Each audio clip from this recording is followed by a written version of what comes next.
It was dangerous, foolish even, but I went outside to go see Tenet at my local movie theater, and was it worth it?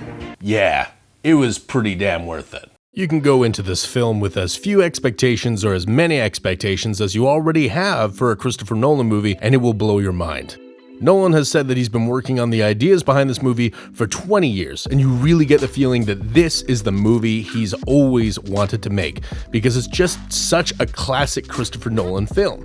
Visually, this is one of the most spectacular films I have ever seen, easily standing amongst and above other Nolan films such as Inception or The Dark Knight, to name some of the real popular ones, while having a more gritty, grounded realism, while still leaving room for some amazing stylized images. There are special effects shots in this movie that I can't even begin to explain or understand how they were done. It's been a long time since I felt like what I was seeing on screen was basically magic.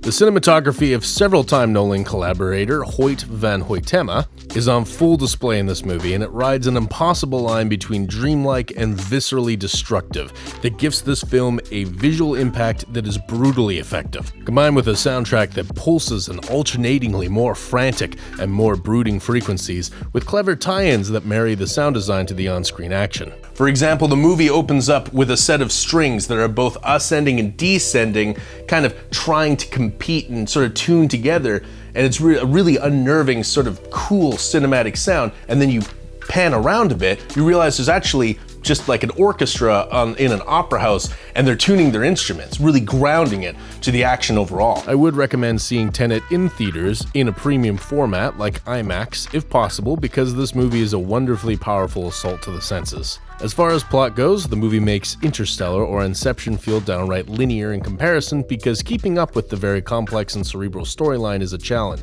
Part of this is because the early pacing is very fast. The movie is very interested in getting you quickly to the point where you understand just enough that it can get into the main storyline, and I think it may lose a few people along the way because it's very fast-paced. While the writing on the whole felt a bit dry, the cast is doing a really good job with what they're given. Robert Pattinson, in particular, kept the film from feeling too clinical and cerebral for my taste, with a standout performance. The most important thing I can say about this movie is that I went back to see it a second time just hours after seeing it the first time, and while I would never recommend going out and risking your life to go see a movie, I think some of us will anyways. Thank you so much for watching. Please leave a like, subscribe, and comment, and check out my Twitch and other social media in the description below. Have a fantastic day.